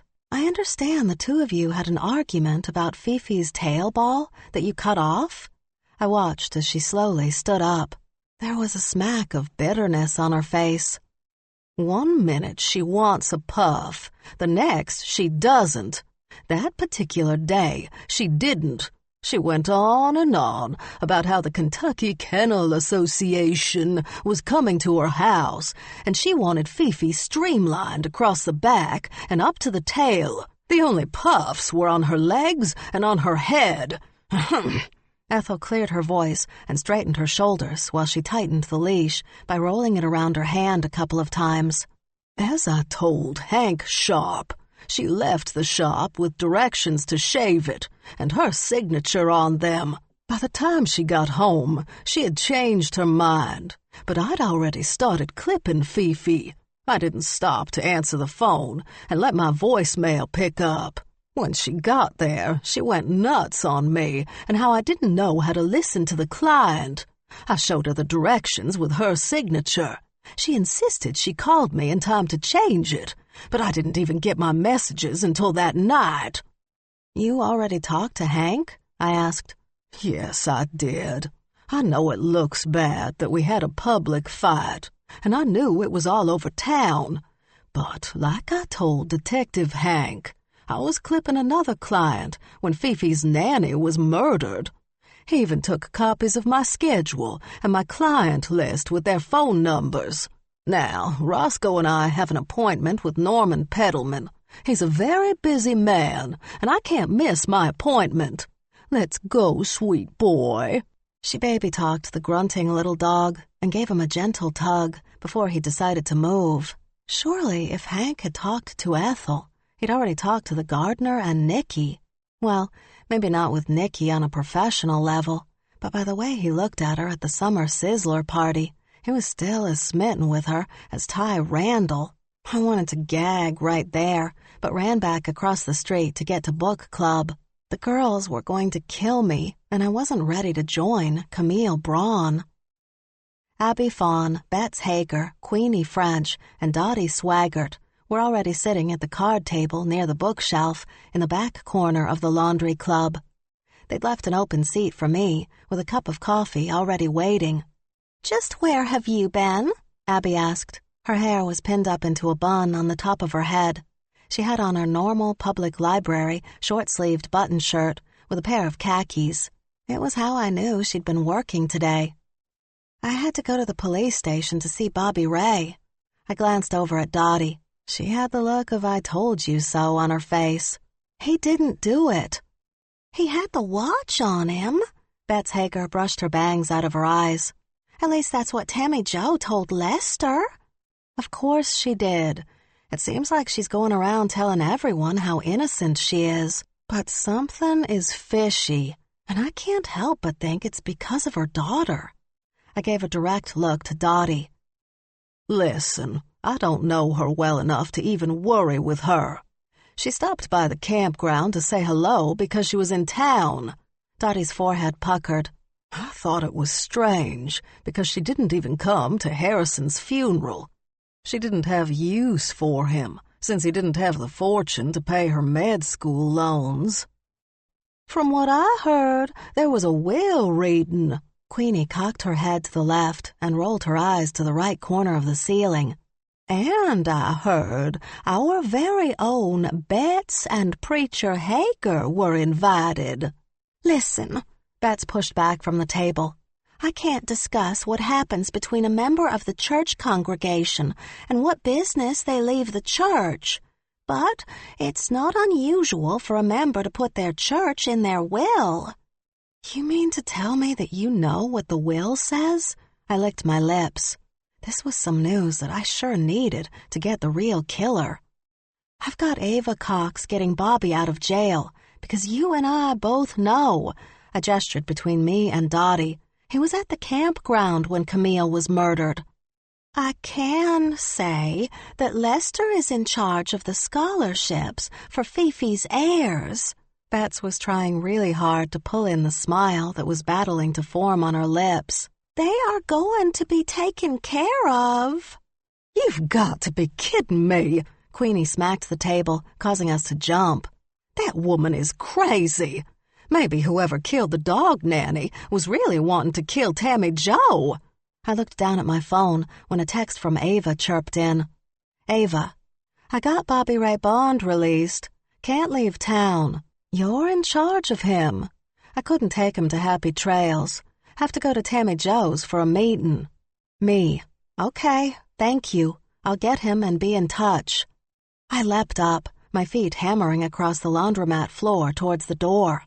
Where are you going? Abby asked. I've got to go get Bobby Ray. I pushed open the door of the laundromat and ran across the street. Queenie's suggestion about Tammy Jo being the target was something that I'd let myself forget about when I'd initially thought about the murder. Maybe Camille gave the watch to Bobby Ray as a distraction for something greater.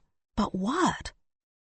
Watch where you're going. I jerked up when I nearly tripped over my own feet when a familiar voice interrupted my thoughts. Ethel. There was a second of silence while I processed why she'd be standing in front of me on the sidewalk. I looked down at Roscoe. He gave a few grunts and snorts. I'm sure it was his way of expressing his disapproval about seeing me again. I thought you were off to see Norman. He had an emergency meeting or something at Tammy Jo's. That Fifi is apparently his #1 client. Ethel rolled her eyes. She's a floozy. Fifi? I asked. Mm-hmm. Ethel ho-hummed with a contorted face. She flaunted her pedigree in front of my Roscoe. Well, it was good seeing you two again. I gave a nod and strode around them to get to my car. Emergency meeting, I whispered to myself when I got into the car and wondered exactly what the emergency was. But more importantly, if everyone at Tammy Jo's was in a big meeting, that meant Ralphie, the gardener, just might be alone, and I really wanted to talk to him. 17. Bobby Ray was sitting on the curb outside of the police station. Even though he didn't have a lot of hair, it was still greasy, and a bath was a much-needed event in his future. When I pulled over to pick him up, I noticed Hank's car was parked in the lot. Maybelline, Bobby Ray gushed when he got into the car. I don't know how you did it, but I'm so glad you had that lawyer come help me. She was a good one, too, he rambled on. She told that Detective Sharp which way was up, and how he didn't even take into consideration my alibi. His accent came back in spades. Where are we going? He pointed behind us. That's the way to the campground. I want to see the guest house Camille had you sleep in. I headed out of town towards Tammy Jo's. And talked to the gardener. Why? They let me go. He truly had no idea that letting him leave the jail didn't mean that he wasn't a suspect. I did ask Camille why the gardener wasn't pulling the weeds, and she said he was busy getting the rest of the grounds ready for the big party they were having. I knew he was talking about the Kentucky Kennel Association.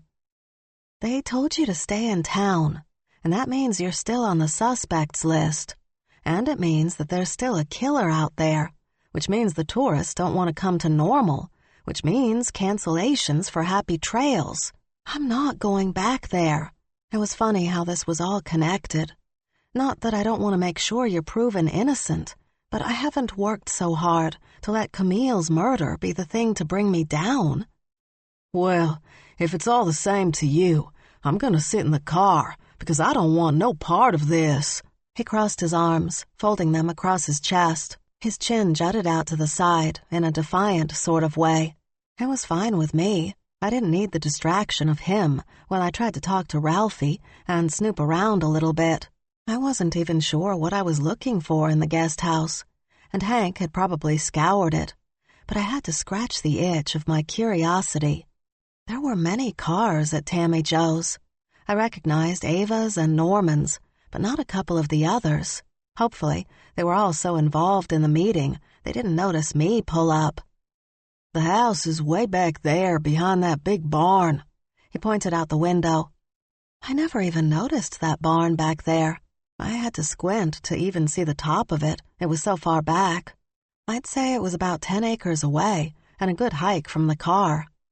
"You stay here. If I'm not back in at least an hour, you come look for me or call Hank." I gave him my phone. "That makes me think you're worried about something." He looked down at the phone. "Maybe I should go." "No, I'm fine. I'm sure it'll be good. It's just that there's a killer who came here to kill and is still not captured. The killer could still be here, and if I'm caught snooping around, they might do to me what they did to Camille." I gulped. "I think I need to go." He put his hand on the door handle. "No, you stay here and keep watch." I put my hand on him to stop him because the very last thing I wanted was to be babysitting Bobby Ray when I could slip in and out of there practically unseen. "All right, 1 hour." He gave a good hard nod. My best course of action was to not be seen. Taking the long way around the tree line towards the barn to do that might have been a little longer walk, but it was shaded and kept me out of the glaring hot sun and sight of the house. The shade sounded like a great idea, but the humidity crept up on my skin, giving me a sweaty glow that even the shadows of the trees couldn't help. I scrambled as quickly as I could across the 10 acres until I reached the small guest house Bobby Ray had said was there. I took a look around to make sure everything was clear before I decided to turn the knob of the door. There was a clear view of the back of the house from here, and the tents that were on the lawn for the party were long gone. I squeezed the door handle, and somehow I convinced myself that if the door was open, it wouldn't necessarily be breaking and entering if I got caught, uninvited. As if it were meant to be, my hand curled around the knob, and it turned. The air conditioner whipped out cold air that flooded over me. Then time slowed, almost to a standstill. My heartbeat pounded, the veins in my forehead pumped with the beat. My entire body began to shake at the sight of Ralphie lying just behind the door on the floor, with blood oozing out of his chest. "No!" I screamed as loud as I could. I couldn't tell you really what happened next, or how things progressed, because the only thing that snapped me out of the kinda hell I was in was Nicky Swaggart, who came running in behind me. Of all people. "Mae?" She called my name, shaking me back into my right mind. "Let's get you out of here." She had a hand on each of my shoulders. She tried to shift me right. My feet didn't move. My eyes focused on the poor gardener. Nicky's grip shifted me left. Again, my feet and eyes didn't move. "Call Hank," was all I could get out of my mouth. "I think we need to get you out of here first." She squeezed even harder. Under normal circumstances, I'd felt the pain of her fingernails as they pressed into my skin, but I was numb. Nothing seemed to be working. "Are you okay, Maybelline?" I heard Bobby Ray huffing and puffing, running up to us. My mouth opened. Nothing came out. My mouth closed. "Camille, I thought you were dead." His words brought me right on out of my shock, causing me to jerk from her grip. "Camille?" I twirled around. "This isn't Camille. This is Nicky Swaggart." I remembered Camille's face when we were standing in front of the mantel, and the dome-covered watch when she looked at the dirt spot on the carpet. She really didn't know how the stain got there, and it was Bobby Ray's. "Did you pretend to be Camille?" My heart started to race, my palms began to sweat, and goosebumps crawled up my arms. "Now, Maybelline." Bobby Ray's eyes dragged past my shoulder, and he looked at Ralphie. "Let's me and you get on out of here and leave Camille alone." "Bobby," I gasped, "this isn't Camille." Like a puzzle, I saw all the pieces coming together. "You!" I pointed to her. "Bobby Ray, use my phone to call the police, now!" "I didn't do anything. You just stop right there." She pointed her fancy manicured finger at Bobby. "I never told you I was Camille." "But you gave me the watch, and the paper said you were dead." Bobby's brows furrowed. He looked all sorts of confused. "Call the police with my phone. Call 911, I instructed him. "Let's just all go back to the house, and we can get this all straightened out." Nikki sounded a little anxious as she tried to come across slick. All I could do was shiver and shake in my shoes. "Nah," Bobby Ray's nose curled. "I think Maybelline might be right. We should just call the police here." "Yeah, I don't think so." Another familiar voice came from behind us. "I'm going to have to ask you to take a seat on the couch over there." Norman Peddleman was standing behind us with a gun that I can only assume was the same gun used to kill Ralphie. A blanket of fear choked out the cool air from the air conditioner. Even Nikki Swaggart seemed to be shaking and nervous. "Norman?" Nikki's voice cracked. "I'm sure you're a nice girl, but after all of this, you're going to be the one going to jail for killing him, and her." He pointed his gun at Ralphie, Bobby Ray, and me. "I'm sorry, Nikki. I thought you were the one who wanted your mother's money, but all this time it was Norman." The last piece of the puzzle was fitting into place. "Nikki here thought she was being sneaky when she took the watch and gave it to hillbilly Bobby over here." Norman pointed the gun at Bobby and snickered at his cleverness. There was fire in Bobby's eyes that I'd not seen since the day he beat up a kid in high school who called Bobby Ray a hillbilly. "What? I hurt your feelings?" Norman snorted, and the gun twitched. It was then that I knew Norman felt just as much anxiety as we were feeling. "Norman, take the watch. I don't want it." Nikki and Norman began to have a conversation as I continued to put the last of this insane puzzle together. "You thought you'd come back in here and just get all the money when I'm the one who put up with that stupid dog? The entire insurance community is talking about what an idiot I am for insuring the cloning of a dog. Well, I'm not so stupid now that your mother is about to make me the beneficiary now that poor Camille is dead." Norman kept the gun pointed at me as he slowly walked over to Nikki, pulling her by her arm and lifting her off the couch to stand. "Get over to the kitchen table, and I want you to write a note." Norman exhaled a frustration of impatience and pushed Nikki forward. "I don't have time for all of this. Hurry up." His eyes darted between everyone in the room. "I want you to write, 'Dear Mother.'" He told Nikki what to write. "I'm sorry. I really wanted to be back in your life, but the jealousy about your loving a dog more than me is just too much for me to take.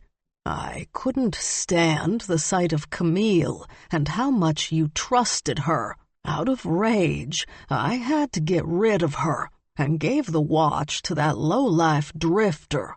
When his alibi cleared and I picked you up from jail, I came home only to find Ralphie.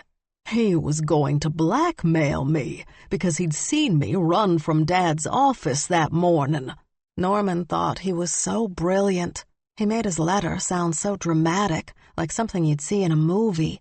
All the shows I'd been watching made this look fishy, but I kept my mouth shut and looked around to find a way to get out of this. Bobby didn't move. His hands were fisted in tight balls on his thighs. His back was straight, his jaw was tense, and his eyes didn't move off of Norman, even when I tried to get his attention by sliding my foot over to nudge his. "Unfortunately, Mae West couldn't keep her nose out of my business or control her jealousy about how much Hank and Ty are still in love with me and not her." Norman stopped talking and looked at me, an evil grin on his face. My eyelids lowered. There were so many emotions bubbling up inside of me. "What?" he grunted my way. "You don't think I didn't notice those two men fawning over you these past few months? It just makes it real convenient that the two of you have something in common." He turned back to Nicky. "Right." He poked her with the gun in her arm. She winced and let out a little cry. "Mae had to die too. The hillbilly, well, no one is going to miss him." "You're telling me that you killed Camille because my mom didn't name you as the beneficiary of the insurance?" All of a sudden, Nicky found her voice. "You're telling me that you stole the watch because you knew your mom would handsomely reward you if you were the one to find it, and you were willing to throw this hillbilly under the bus?" Norman mocked her. Then it was clear. The puzzle was complete. There were two crimes here, both of them trying to scam Tammy Jo out of her money. "You two weren't working together?" I suddenly couldn't move or think when Norman rushed over, sticking the gun in my face. "You're smarter than I thought." His eyes grew big and scarier, like Jack Nicholson in The Shining. "Here's Bobby!" Bobby jumped up, knocking the gun out of Norman's hand. Nicky and I both lunged to grab the gun after it hit the wall, landing on the floor. "Yes!" I screamed in delight when my hand grabbed the barrel of the gun, jerking from Nicky. "Now it's my turn." I held the gun on Nicky, then pointed it toward Norman. "Call 911, I instructed Bobby Ray, who was now sitting on top of Norman Peddleman, nearly squishing the life out of him. I dragged my phone out of my back pocket and tossed it to him. "You're going down, both of you," I said. "No one calls me a hillbilly." Bobby bounced a little on top of Norman. "There's been a murder at Tammy Jo Bentley's guest house, and the killer is currently being detained," Bobby said into the phone. 18. "You mean to tell me that Nicky came to town to pretend to steal the watch, which she had Bobby Ray hold until she came looking for it?" Dottie asked from her desk in the campground office. Both of us were pretty pleased with the reservations at the campground. The season was changing to fall, which happened to be my favorite season in Kentucky. As a child, I remembered how the green leaves made a beautiful painting across the state as they changed to red, orange, and yellow. I'd yet to be at Happy Trails in the fall, and I could only imagine what Daniel Boone National Park looked like. It was something I was looking forward to. Dottie handed me the final reservation to put into the computer. Yes, can you believe it? Bobby Ray was just at the right spot at the right time. I typed away as fast as I could. I'd been waiting for tonight for a long time, and I needed to get out of here to get ready. Norman and Camille were actually an item. It had come out that Camille had stopped seeing Ralphie because of Norman. Norman had used his slick salesman skills to talk Camille into convincing Tammy Jo to make her the beneficiary of the insurance policy. When Camille started to get nervous about it, she was going to come clean to Tammy Jo about Norman's plan, because Camille had really grown to love and care for Fifi and Tammy Jo. After Camille was found dead, Ralphie went to Norman and told Norman that he knew his little scheme. The day I was there to clean, Norman was there to try to get Tammy Jo to make him the beneficiary because he tried to claim he got better coverage since he was the owner of the insurance agency. I hit the send button on the computer, which sent the reservation to the calendar on the website, showing those days were booked. Norman wasn't about to let Ralphie ruin his chances, so Ralphie became an unfortunate victim. "Let me get this straight. Even with Nicky hiding the watch, the insurance would cover it? Either way, Norman would benefit from it." I could see the wheels in Dottie's head churning as she tried to put the pieces together. Yeah, Nicky was always planning on giving the watch back. She'd planted one of those track phones in Bobby's backpack with a fake text on it going to no one. She'd put a text on there like it was from him, saying he'd scored the watch. It seemed so unreal to me that Nicky thought this was going to work. "Now I feel bad I was so mean to Bobby Ray," Dottie's feelings for Bobby were changing, and that made me happy, since he didn't appear to be leaving anytime soon. Yeah, she thought he was really just a hiker that no one would ever find. She planned on meeting him to get the watch back and letting him go on his way. She told Hank she was going to say that she confronted him, and he took off, dropping the watch behind him. I told Dottie what I'd overheard after Hank had made it to the crime scene. That's just crazy. Dottie rubbed her head. Harrison always said Nicky only loved him for the money he gave her. When he and Tammy got divorced, Nicky never came around him, even on his deathbed. Nicky only wanted to be in good graces with Tammy Jo so she could get in on some inheritance. She has so many loans from medical school, she's drowning in debt. Norman just wanted to scam her to get rich. 2 different crimes that Hank Sharp is going to have to figure out. Dottie and I looked at the office door when it jerked open. "Tammy Jo," I greeted her and pushed the off button on the computer monitor. "Fifi!" My voice escalated when I saw the fluffy white poodle squirm out of Tammy Jo's arms and bounce over to me. I bent down and picked her up. "I've missed you." Fifi's back end wiggled with joy as she licked my face. "Here you go." Tammy Jo trotted in and dropped Fifi's pink bag on my desk. "She's all yours." "All mine?" I asked with an uneasy feeling. "Yep.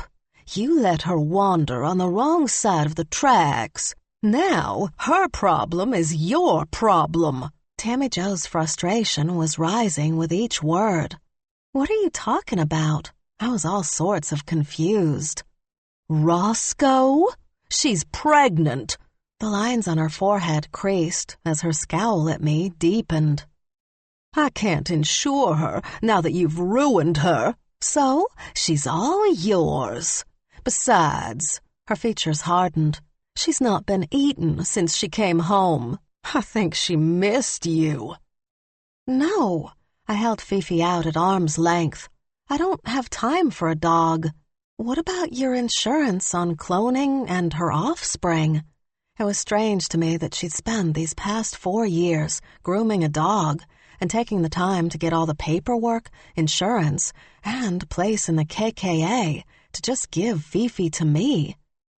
"I'm going to cash it in and take a much-needed vacation far away from normal. Like I said, she's your problem now." Tammy Jo twirled around on the balls of her feet and didn't even look back on her way out the door. Dottie Swaggart was bent over, laughing herself silly. "I'm glad you think this is funny." I put Fifi on the ground and she sat down, looking up at me with those big, round, black eyes. I swear she was smiling. "What am I going to do with a dog?" "Whatever she wants," Dottie snorted. "What am I going to do with her tonight?" I looked up at the clock on the wall. I had to get going. I've been waiting for my date with Ty for what seems like forever. "I guess his boys are going to watch her for you." Dottie grabbed her keys off her desk. "I'm going home for the night. I'll see you two in the morning." "I hope you know you're taking a puppy," I yelled at Dottie on her way out of the office. Fifi stood up and let out a little yip before she did a couple of circles. "If you're going to be living here, you're going to be dirty and tired and have no leash." I unclipped the harness from around her and stuck it in the bag. "No more vitamins or fancy food," I told her like she understood me. She yipped a few more times. "Fine." I swept the bag into the garbage can and flipped the light off on our way out. It was like she did understand everything I said, because she darted ahead of me towards the camper. It was a pleasant surprise that she was waiting for me on the steps of the camper, like she knew it was her home. "You are smart." I couldn't help but smile at her little white paws, knowing it was going to kill me to try to keep her clean. I opened the door to the camper, and she darted in like she owned the place. Down in my heart, it did feel like she belonged. I'd never admit that the past couple of nights, since she'd been back with Tammy Jo, I was a little sad. It was a little lonely, and for a second, only a second, I thought about going to visit the local animal shelter to pick out a dog. I'd never imagined it'd be a poodle, much less Fifi. "I've got a very important date tonight," I told her, but she'd already curled up on the blanket on the couch. "I think you're going to fit in just fine here." I walked over to her and ran my finger over her belly. She lifted her head and looked at me, blinking those cute eyes. There was a moment between us, and my heart fluttered. "You rest, little mama." It was then and there that I realized I'd not been alone this entire time I'd been in Normal. I'd spent the better part of my time here trying to take care of everyone around me, and now I had a sweet dog to take care of. "I've got a dinner date with Ty Randall." I had just enough time to get a shower and slip into a little black dress that I'd kept from my past, along with a perfect pair of strappy sandals. My face was slightly tan from the last days of summer, which let me use minimal makeup. I swiped some bright red lipstick on and flat-ironed my hair straight, just in time for my date to arrive. "I can't wait to see where you're taking me." I flung the door open. "I'm starving." Wow. Hank Sharp was standing outside with a bouquet of flowers in his hand. You look great, Mae. "Hank?" I was startled to see him here. "What are you doing here?" I stopped by for some cahoots. He grinned, holding the flowers out to give me. My heart sank into my stomach. I glanced over his shoulder, and Ty Randall stood behind him, about 10 feet away. Hank looked at me and turned around. Ty. Hank took a step back. Did I interrupt something? Mae. Ty said my name and walked up.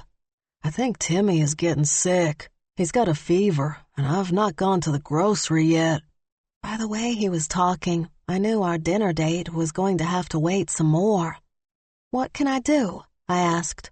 "I wanted to know if you had any Tylenol," he asked and smiled. His face softened, and I smiled back. "Yes, let me get it." I shut the door to get the medicine.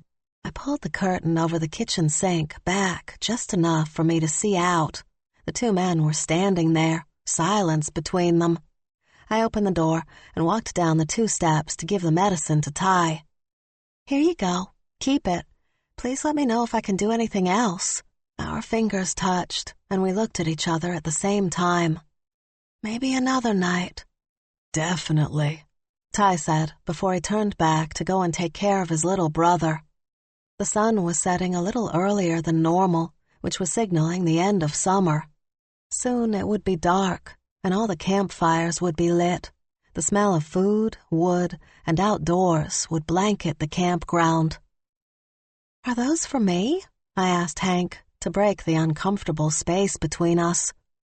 "Yes, I'm sorry. I really feel like I've interrupted something." He handed me the flowers.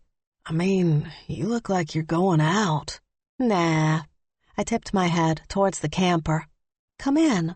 I've got something to show you." If anyone would get a kick out of what Tammy Jo Bentley had given me, Hank Sharp would. He followed me up the steps. While he saw my surprise, I looked towards Ty's camper before I shut the door. He'd stopped before he went inside his camper. I wasn't sure if it was one of the last lightning bugs of the season, or if it was a twinkle in Ty's eye, but I'd like to think it was the latter. "Mae?" Hank called me from inside. "Comin'." I shut the camper door behind me.